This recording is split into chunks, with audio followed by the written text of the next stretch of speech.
ಓಂ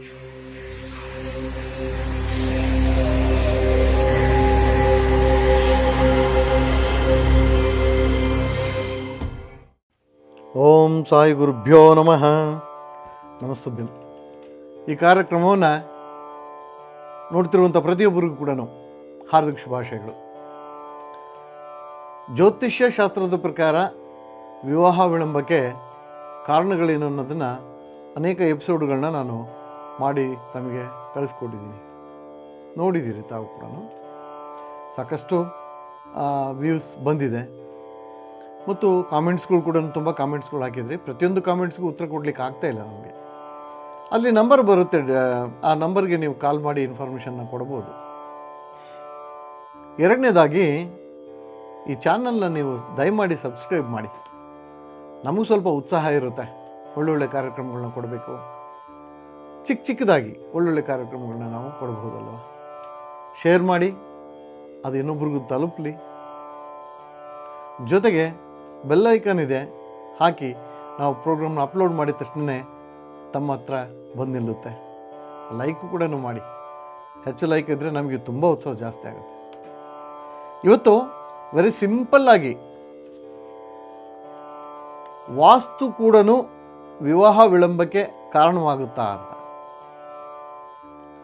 ವಾಸ್ತು ಕೂಡ ವಿವಾಹದ ವಿಳಂಬಕ್ಕೆ ಕಾರಣವಾ ಅಂತಂದೇಳಿ ಒಂದು ಜಿಜ್ಞಾಸೆ ನನಗೂ. ಅದರ ಬಗ್ಗೆ ಇವತ್ತು ಮಾತಾಡ್ತಾ ಇರೋದು. ಏನು ವಿಶೇಷವಾಗಿ ನಾವು ಶಾಸ್ತ್ರೀಯದಲ್ಲಿ ಸ್ತ್ರೀಯ ವಿವಾಹಕ್ಕೆ ಸಂಬಂಧಕಾರಕನಾದಂಥ ಗ್ರಹ ಗುರುಗ್ರಹವನ್ನು ಪುರುಷನ ವಿವಾಹದ ಸಂಬಂಧಕ್ಕಾಗಿ ನಾವು ಶುಕ್ರಗ್ರಹವನ್ನು ಲೆಕ್ಕ ಹಾಕ್ತೀವಿ. ಡೆಫಿನೆಟ್ಲಿ ಹಾಗಿದ್ದಲ್ಲಿ ವಿವಾಹ ವಿಳಂಬಕ್ಕೆ ಸ್ತ್ರೀ ಪುರುಷರಿಗೆ ಯಾವ ದಿಕ್ಕುಗಳು ವಾಸ್ತು ದೋಷಗಳಿಂದ ಕೂಡಿದ್ರೆ ವಿವಾಹ ವಿಳಂಬವಾಗುತ್ತೆ ಅನ್ನೋದ್ರ ಬಗ್ಗೆ ನಾನು ಹೇಳ್ತಿರೋದು. ಯಾವ ದಿಕ್ಕು ದೋಷ ಆಗಿದೆ, ಆ ದಿಕ್ಕಿನಲ್ಲಿ ಏನು ದೋಷ ಆಗಿದೆ, ಆಗಿರೋದ್ರಿಂದ ವಿವಾಹ ವಿಳಂಬವಾಗುತ್ತೆ, ಇದ್ರ ಬಗ್ಗೆ ನೋಡೋಣ. ಮೊಟ್ಟ ಮೊದಲಿಗೆ ಸ್ತ್ರೀಗೆ ಸಂಬಂಧಪಟ್ಟಂಥ ವಿಚಾರವನ್ನು ತಗೊಳ್ತೀನಿ ನಾನು. ಸ್ತ್ರೀಗೆ ಆ ಮನೆಯಲ್ಲಿ ಯಾವ ಭಾಗದಲ್ಲಿ ಅವಳ ಬೆಡ್ರೂಮ್ ಇತ್ತು ಅಂದರೆ ಅತಿ ಶ್ರೇಷ್ಠ, ಯಾವ ಭಾಗದಲ್ಲಿ ಬೆಡ್ರೂಮ್ ಇತ್ತಂದರೆ ಅಧಮತನ, ಅಂದರೆ ಅದು ಒಳ್ಳೆಯದಲ್ಲ ಅನ್ನೊಂದು ವಿಷಯವನ್ನು ನಾನು ನಿಮಗೆ ಹೇಳ್ತಿರೋದು. ಸ್ತ್ರೀಗೆ ಬಹುಮುಖ್ಯವಾಗಿ ನೈಋತ್ಯ, ಆಗ್ನೇಯ ಮತ್ತು ಈಶಾನ್ಯ ಈ ಮೂರು ದಿಕ್ಕುಗಳು ಕೂಡ ಶ್ರೇಷ್ಠವಲ್ಲ. ದಯಮಾಡಿ ಹೇಳ್ತೀನಿ ಕೇಳಿ. ತುಂಬ ಅದು ಆ ದಿಕ್ಕುಗಳಲ್ಲಿ ಮಲಗ್ತಾ ಇದ್ದರೆ ಆ ಮಗುಗೆ ಅನೇಕ ಸಂದರ್ಭಗಳಲ್ಲಿ ಅನೇಕ ಗಂಡುಗಳನ್ನು ನೋಡಿದರೂ ಕೂಡ ವಿವಾಹಗಳು ಕೂಡಿ ಬರೋದಿಲ್ಲ. ಬರ್ತಾರೆ, ನೋಡ್ಕೊಳ್ತಾರೆ, ಹೋಗ್ತಾರೆ, ವಿಷಯ ತಿಳಿಸೋದಿಲ್ಲ. ಎಷ್ಟೊಂದು ಕಡೆ ನೀವು ಜಾತಕಗಳನ್ನು ಕಳಿಸ್ತೀರಾ, ಜಾತಕಗಳು ಹೊಂದಾಣಿಕೆ ಆಗ್ತಾ ಇರಲ್ಲ. ಅಕಸ್ಮಿಕ ಆಯಿತು ಅಂದರೆ ಮನೆಗೆ ಬಂದು ನೋಡ್ಕೊಂಡು ಹೋಗ್ತಾರೆ. ನೋಡ್ಕೊಂಡು ಹೋದರೆ ಇವಳೇ ಆ ಹುಡುಗನನ್ನು ರಿಜೆಕ್ಷನ್ ಸ್ಟಾರ್ಟ್ ಮಾಡ್ತಾಳೆ. ಆ ಒಂದು ಮಾನಸಿಕವಾದಂಥ ಒಂದು ಸ್ಥಿತಿ ಇದೆಯಲ್ಲ, ಆ ದಿಕ್ಕುಗಳಿಂದ ಬರುತ್ತೆ. ಹೇಗೆ, ಕಾರಣ ಏನು ಅಂತ ನಾವು ನೋಡೋಣ. ಮೊಟ್ಟ ಮೊದಲಿಗೆ ನಾನು ನೈಋತ್ಯ ದಿಕ್ಕನ್ನು ತಗೊಳ್ತಾ ಇದ್ದೀನಿ. ಮಾಸ್ಟರ್ ಬೆಡ್ರೂಮ್ ಅಂತ ಹೇಳ್ತೀವಲ್ಲ, ಆ ದಿಕ್ಕನ್ನು. ಈ ಮಾಸ್ಟರ್ ಬೆಡ್ರೂಮಲ್ಲಿ ವಿವಾಹಕ್ಕೆ ಬಂದಂಥ ಮಗುವನ್ನು, ಹೆಣ್ಣು ಮಗುವನ್ನು ನಾವು ಮಲಗಿಸ್ತಾ ಇದ್ದರೆ ಆ ಮಗುಗೆ ಸ್ಟೆಬಿಲಿಟಿ ಬಂದ್ಬಿಡುತ್ತೆ. ಏನು, ಕಂಫರ್ಟಬಲ್ ಝೋನ್. ನಾನು ನನ್ನ ತಂದೆ ಮನೆಯಲ್ಲಿ ಆರಾಮಾಗಿದ್ದೀನಿ, ಮಹಾರಾಣಿ ಥರ ಇದ್ದೀನಿ, ನಾನು ಯಾಕೆ ಮದುವೆ ಮಾಡ್ಕೊಂಡು ಇನ್ನೊಬ್ಬರ ಮನೆಯಲ್ಲಿ ಹೋಗಿರೋದು ಅನ್ನೋ ಒಂದು ಸ್ಟೆಬಿಲಿಟಿ ಬಂದ್ಬಿಡುತ್ತೆ. ಫೈನಾನ್ಷಿಯಲ್ ಸ್ಟೆಬಿಲಿಟಿನೂ ಇರುತ್ತೆ ನೈಋತ್ಯ ದಿಕ್ಕಲ್ಲಿ ಮಲಗ್ತಾ ಇದ್ರೆ ಮಗುಗೆ. ಆದ್ದರಿಂದ ನೈಋತ್ಯ ನಿಷೇಧ ಆಯಿತು. ಇನ್ನು ಎರಡನೇದಾಗಿ ಆಗ್ನೇಯ ದಿಕ್ಕಿಗೆ ಬರೋಣ. ಆಗ್ನೇಯ ದಿಕ್ಕಿನಲ್ಲಿ ಮಗು ಮಲಗ್ತಾ ಇದ್ದರೆ ನೋಡಿ, ಅಲ್ಲಿ ಮಲಗಲಿಕ್ಕೆ ಅವಕಾಶಗಳು ಇದ್ದರೂ ಕೂಡ ಒಂದು ಪೂರ್ವಾಗ್ನೇಯಕ್ಕೆ ತಲೆ ಮಾಡಬೇಕು, ಇಲ್ಲಾಂದರೆ ದಕ್ಷಿಣದ ಆಗ್ನೇಯಕ್ಕೆ ತಲೆ ಮಾಡಬೇಕು, ಇಲ್ಲಾಂದರೆ ಒಂದು ಪಶ್ಚಿಮದಕ್ಕೆ ತಲೆ ಮಾಡಬೇಕು. ಉತ್ತರಕ್ಕಂತೂ ಮಲಗಲ್ವಲ್ಲ. ಈ ಥರ ಮಲಗ್ತಾ ಇದ್ರೆ ಏನಾಗುತ್ತೆ, ಆ ಒಂದು ಆಗ್ನೇಯದಲ್ಲಿ ಆಕಸ್ಮಿಕವಾಗಿ ಏನಾದರೂ ವಾಸ್ತು ದೋಷಗಳಿತ್ತು ಅಂದರೆ ಇರಲಿ ಬಿಡಲಿ, ಆಗ್ನೇಯ ವಿಶೇಷವಾಗಿ ಆ ಹೆಣ್ಣು ಮಗುವಿನ ಗರ್ಭಕೋಶದ ಮೇಲೆ ತೊಂದರೆಯನ್ನು ಉಂಟು ಮಾಡುತ್ತೆ, ಆರೋಗ್ಯದ ಸ್ಥಿತಿಯನ್ನು ಬದಲಾವಣೆ ಮಾಡುತ್ತೆ.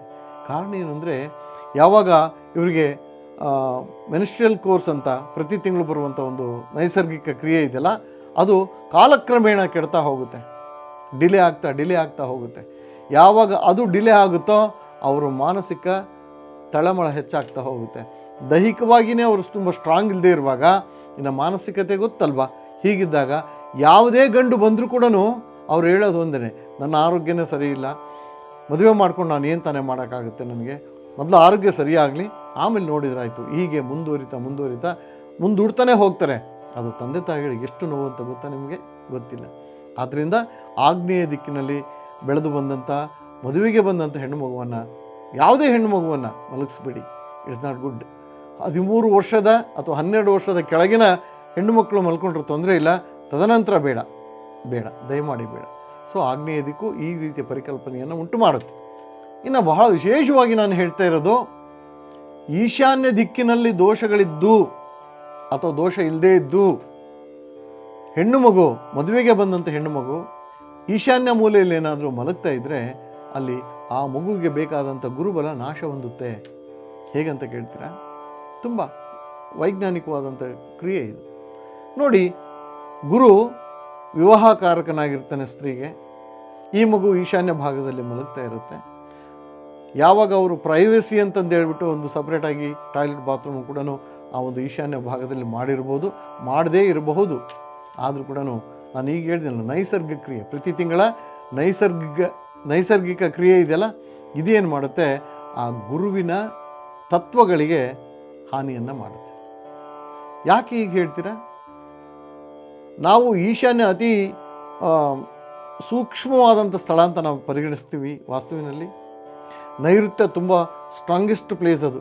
ಯಾಕಂದರೆ ಅಲ್ಲಿಂದ ನೆಗೆಟಿವ್ ಎನರ್ಜಿ ರಿಲೀಸ್ ಆಗ್ತಾ ಇರುತ್ತೆ, ಈಶಾನ್ಯದಲ್ಲಿ ಪಾಸಿಟಿವ್ ಎನರ್ಜಿ ರಿಲೀಸ್ ಆಗ್ತಾ ಇರುತ್ತೆ. ಈ ಕಾನ್ಸೆಪ್ಟ್ ರಾಂಗ್ ಆ್ಯಕ್ಚುಲಿ ಹೇಳಬೇಕು ಅಂದರೆ. ನೈಋತ್ಯದಲ್ಲೇ ನಮಗೆ ಪಾಸಿಟಿವ್ ಎನರ್ಜಿ ರಿಲೀಸ್ ಆಗೋದು, ಈಶಾನ್ಯದಲ್ಲಿ ನೆಗೆಟಿವ್ ಎನರ್ಜಿ ರಿಲೀಸ್ ಆಗೋದು. ಇಲ್ಲಿ ಈಶಾನ್ಯದಿಂದ ನೈಋತ್ಯಕ್ಕೆ ಹೋಗಿ ಪಾಸಿಟಿವ್ ಎನರ್ಜಿ ಅಲ್ಲಿ ಕೂತ್ಕೊಂಡ್ರೆ ಅಲ್ಲಿಂದ ನೆಗೆಟಿವ್ ಎನರ್ಜಿ ಝೋನ್ ಬಂದು ಈಶಾನ್ಯದಲ್ಲಿ ಕೂತ್ಕೊಳ್ಳುತ್ತೆ. ಅದಕ್ಕೇ ಈಶಾನ್ಯ ಮುಟ್ಟಬೇಕಂದ್ರೆ ಅದಕ್ಕೆ 8 ಎದೆ ಬೇಕು ಅಂತ ಹೇಳ್ತಿರೋದು. ಇಂಥ ಒಂದು ಝೋನ್, ನೆಗೆಟಿವ್ ಎನರ್ಜಿ ಝೋನ್, ಅದು ಆ್ಯಕ್ಚುಲಿ ನಮಗೆಲ್ಲರಿಗೂ ಪಾಸಿಟಿವ್ ಎನರ್ಜಿ ಅಂತ ನಾವು ಕನ್ಸಿಡರ್ ಮಾಡ್ಕೊಂಡಿದ್ದೀವಿ. ಕಾರಣ ಏನಂದರೆ ತುಂಬ ಡೆಲಿಕೇಟ್ ಪ್ಲೇಸ್ ಅಂತಂದೇಳಿ, ಮತ್ತು ಗುರುವಿನ ಸ್ಥಾನ ಅಂತಂದು ಹೇಳ್ಬಿಟ್ಟು, ಗುರು ಮತ್ತು ಕೇತುಗಳ ಸ್ಥಾನ. ಹೀಗಿರುವಾಗ ಆ ಮಗು ಅಲ್ಲಿ ಮಲಗ್ತಾ ಇರಬೇಕಾದ್ರೆ ಈ ಒಂದು ನೈಸರ್ಗಿಕ ಕ್ರಿಯೆ ಸಂದರ್ಭದಲ್ಲಿ ಆ ಒಂದು ಸ್ತ್ರೀಯ ಆರಾ ಎನರ್ಜಿ ಅಂತ ಹೇಳ್ತೀವಿ, ತೇಜಸ್ಸು ಓಪನ್ ಆಗಿರುತ್ತೆ. It's very very very weak and open. ಆ ಟೈಮಲ್ಲಿ ಅವಳ ದೈಹಿಕ ಸ್ಥಿತಿಗೆ ಯಾವ ರೀತಿಯ ನೆಗೆಟಿವ್ ಎನರ್ಜಿ ಬೇಕಾದರೂ, ಕೆಟ್ಟ ಯೋಚನೆಗಳಾಗಿರಬಹುದು, ಬೇರೆ ಬೇರೆ ರೀತಿಯ ಶಕ್ತಿಗಳ ಆಹ್ವಾನೆಯನ್ನು ಅಲ್ಲಿ ಆರಾಮಾಗಿ ತಮ್ಮಷ್ಟಕ್ಕೆ ತಾವೇ ಅವಳ ದೇಹದಲ್ಲಿ ಸೇರಿಕೊಳ್ತಾ ಹೋಗುತ್ತೆ. ಆಗ ಅವಳ ದೇಹ ಕೃಶವಾಗುತ್ತೆ. ಯಾವಾಗ ದೇಹ ಕೃಶವಾಗುತ್ತೋ ಅಲ್ಟಿಮೇಟ್ಲಿ ಅವಳ ಯೋಚನೆಗಳು ಬದಲಾವಣೆ ಆಗ್ತವೆ. ಸೊ ಆ ಒಂದು ಕಾರಣದಿಂದ ಈಶಾನ್ಯ ದಿಕ್ಕು ಸ್ತ್ರೀಗೆ ಉತ್ತಮವಲ್ಲ. ಹಾಗಿದ್ದಲ್ಲಿ ಯಾವ ದಿಕ್ಕು ಉತ್ತಮ? ವಾಯುವ್ಯ ಮಾತ್ರ ಅತಿ ವಿಶೇಷವಾದಂಥ ದಿಕ್ಕು.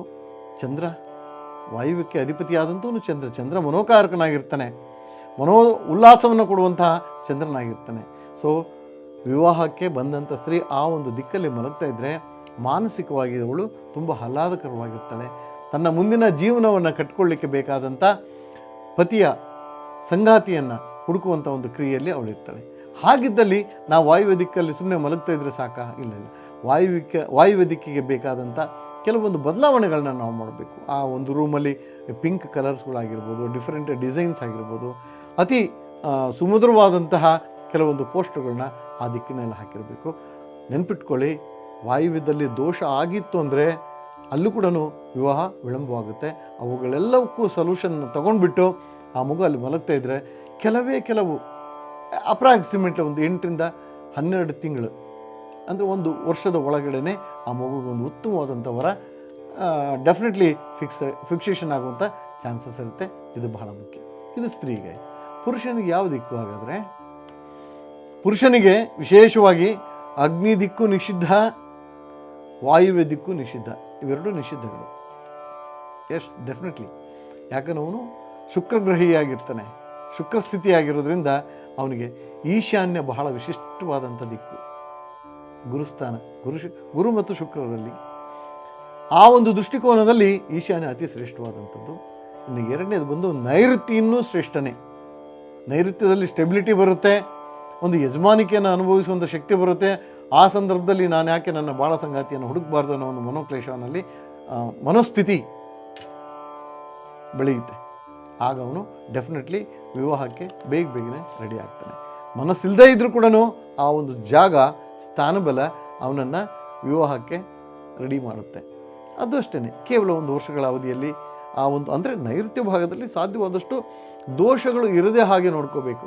ಏನು ದೋಷಗಳು ಅಂತ ಕೇಳಿದರೆ ಅದೇ ರೋಡ್ ಹಿಟ್ಗಳಾಗಿರ್ಬೋದು, ಅಥವಾ ನೈಋತ್ಯ ಬೆಳೆದಿರುವಂಥ ಜಾಗಗಳಿದ್ದರೆ ಅದನ್ನು ಸರಿಪಡಿಸ್ಕೋಬೇಕು, ಅಥವಾ ಡೆಡ್ ಎಂಡ್ಗಳಾಗಿರ್ಬೋದು, ಅದು ಎಲ್ಲವನ್ನು ಸರಿ ಮಾಡಿಸ್ಲಿಕ್ಕೆ ವಾಸ್ತುವಿನಲ್ಲಿ ಅನೇಕ ಪರಿಹಾರಗಳಿದ್ದಾವೆ. ಮಾಡಿದಾಗ ಡೆಫಿನೆಟ್ಲಿ ಆ ಮಗುಗೆ, ಅಂದರೆ ಆ ಹುಡುಗನಿಗೆ ಒಂದು ಉತ್ತಮವಾದಂಥ ಸ್ತ್ರೀ ಅವನ ಜೀವನದಲ್ಲಿ ಬರುವ ಸಾಧ್ಯತೆಗಳಿದೆ. ಒಂದು ಎಕ್ಸಾಂಪಲ್ನ ನಾನು ನಿಮ್ಗೆ ಕೊಡ್ತೀನಿ. ಏನಪ್ಪ, ವಾಯುವ್ಯದಲ್ಲಿ ನಾವು ಹೆಣ್ಮಗು ಮಲಗ್ತಾ ಇದೆ, ಅಲ್ಲಿ ಸಂಪು ಬಂದುಬಿಟ್ಟಿದೆ.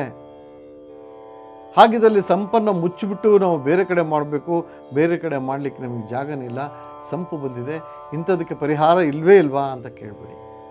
ಸಂಪು ಮುಚ್ಚುವಂಥ ಅವಶ್ಯಕತೆ ಏನೂ ಇಲ್ಲ. ಸಿಂಪ್ಲೆಸ್ಟ್ ಟೆಕ್ನಿಕ್ ಅಂದರೆ ಕನಿಷ್ಠ ಒಂದು 10 ನಾರಿಯಾಳು ಅಥವಾ 10 ತೆಂಗಿನ ಎಳೆನೀರು ಕಾಯಿಗಳನ್ನು ಆ ಒಂದು ಸಂಪಲ್ಲಿ ಒಂದು ಹಗ್ಗವನ್ನು ಕಟ್ಟಿ ಒಳಗಡೆ ಇಳಿಬಿಟ್ಬಿಡಿ. ಬಿಟ್ಟು ಸ್ಫಟಿಕಗಳನ್ನು ಅದರ ಸುತ್ತಲೂ ಒಂದು ಯಾವುದೋ ಒಂದು ಜಾಲರಿ ಟೈಪ್ ಇರುವಂಥ ಒಂದು ಪ್ಲಾಸ್ಟಿಕ್ ಬ್ಯಾಗಲ್ಲಿ, ಅಥವಾ ಪ್ಲಾಸ್ಟಿಕ್ ಬ್ಯಾಗ್ ಉಪಯೋಗಿಸೋದು ಬೇಡ, ಬಟ್ಟೆಯಲ್ಲಾಗಲಿ ಅಥವಾ ಯಾವುದಾದ್ರೂ, ಅಂದರೆ ಆ ಒಂದು ಸ್ಫಟಿಕದ ಕಲ್ಲುಗಳು ನೀರಿಗೆ ತಾಗುವಂಥ ರೀತಿಯಲ್ಲಿರಬೇಕು. ಕಟ್ಟಿಬಿಟ್ಟು ಆ ಒಂದು ಸಂಪಲ್ಲಿ ಇಳಿಬಿಡಿ. ಅಲ್ಲಿ ಉಂಟಾಗುವಂಥ ನೆಗೆಟಿವ್ ಎನರ್ಜಿಯನ್ನು ಈ ಸ್ಫಟಿಕ ಪಾಸಿಟಿವ್ ಎನರ್ಜಿಯಾಗಿ ಕನ್ವರ್ಟ್ ಮಾಡುತ್ತೆ. ಡೆಫಿನೆಟ್ಲಿ ಆ ಸಂಪಿಗಿರುವಂಥದ್ದು, ಸಂಪಿನಿಂದ ಉಂಟಾಗುವಂಥ ದೋಷವನ್ನು ನಾವು ಪರಿಹಾರ ಮಾಡಿ. ಇದು ಒಂದು ಸಿಂಪಲ್ ಟೆಕ್ನಿಕ್ ನಾನು ಹೇಳಿರೋದು. ನೈಋತ್ಯದಲ್ಲೇ ದೋಷ ಆಯಿತು ಅಂದರೆ ಏನು ಮಾಡಬೇಕು ಅಂತ ಯಾರೋ ಕೇಳಿದ್ದಾರೆ, ನಾನು ಕಾಮೆಂಟ್ ಮಾಡಿ ಅವ್ರಿಗೆ ಹೇಳೋದಿಷ್ಟ. ನೈಋತ್ಯ ದಿಕ್ಕು ವಿಶಿಷ್ಟವಾಗಿ ರಾಹುವಿಗೆ ಸಂಬಂಧಪಟ್ಟಂಥ ವಿಚಾರ. ಅಲ್ಲಿ ಸೀಸದ ತುಣುಕುಗಳನ್ನು ಭೂಮಿಯ ಆಳದಲ್ಲಿ ಇಡುವುದರಿಂದ ಅಲ್ಲಿ ಉಂಟಾಗುವಂಥ ನೆಗೆಟಿವ್ ಎನರ್ಜಿಗಳನ್ನು ಅಬ್ಸರ್ವ್ ಮಾಡುವಂಥ ಕೆಪಬಿಲಿಟಿ ಆ ಒಂದು ಶಿಶುಕ್ಕೆ ಬರುತ್ತೆ. ಡೆಫಿನೆಟ್ಲಿ ನೈಋತ್ಯ ಭಾಗ ಶುದ್ಧಿ ಆಗುತ್ತೆ. ಯಾವುದೇ ರೀತಿಯ ಮನೆಯನ್ನು ಹೊಡೆಯೋದು, ಕೆಡುವುದು, ಬೇರೆದು ಇನ್ನೊಂದು ಕನ್ಸ್ಟ್ರಕ್ಷನ್ ಮಾಡೋದು ಇದೆಲ್ಲ ಇಲ್ಲ. ಅದು ಔಟ್ಡೇಟೆಡ್ ವಾಸ್ತು ಆಗೋಯ್ತು. ಈಗೆಲ್ಲ ಮಾಡರ್ನೈಸ್ ಆಗಿರೋದ್ರಿಂದ ಸಾಕಷ್ಟು ವೈಜ್ಞಾನಿಕ ಸಲಕರಣೆಗಳು ಕೂಡ ಬಂದಿದ್ದಾವೆ. ಅವುಗಳಿಂದ ಪರಿಶೀಲನೆ ಮಾಡಿ ನಾವು ಡೆಫಿನೆಟ್ಲಿ ವಾಸ್ತು ದೋಷವನ್ನು ಪರಿಹಾರ ಮಾಡ್ಬೋದು. ಸೊ ಇದೆಲ್ಲ ನಿಮ್ಮ ಒಳಿತಿಗಾಗಿ, ನಿಮ್ಮ ಮುಂದಿನ ನಿಮ್ಮ ಪೀಳಿಗೆ ಉತ್ತಮ ರೀತಿಯಲ್ಲಿ ಬೆಳೀಲಿಕ್ಕೆ ಬೇಕಾದಂಥ ಸಲಹೆಗಳು. ಇವೆಲ್ಲರೂ ಈ ಕಾರ್ಯಕ್ರಮ ನೋಡ್ತಾ ಇದ್ದೀರಾ, ದಯಮಾಡಿ ಸಬ್ಸ್ಕ್ರೈಬ್ ಮಾಡಿ, ಶೇರ್ ಮಾಡಿ, ಲೈಕ್ ಮಾಡಿ, ಬೆಲ್ ಬಟನ್ ಒತ್ತಿ. ನಿಮ್ಮ ಯತೀಂದ್ರ ಸಾಯಿ ನಿಮ್ಮೊಂದಿಗೆ ಯಾವಾಗಲೂ ಇರ್ತಾನೆ. ಓಂ ಸಾಯಿ ಗುರುಭ್ಯೋ ನಮಃ.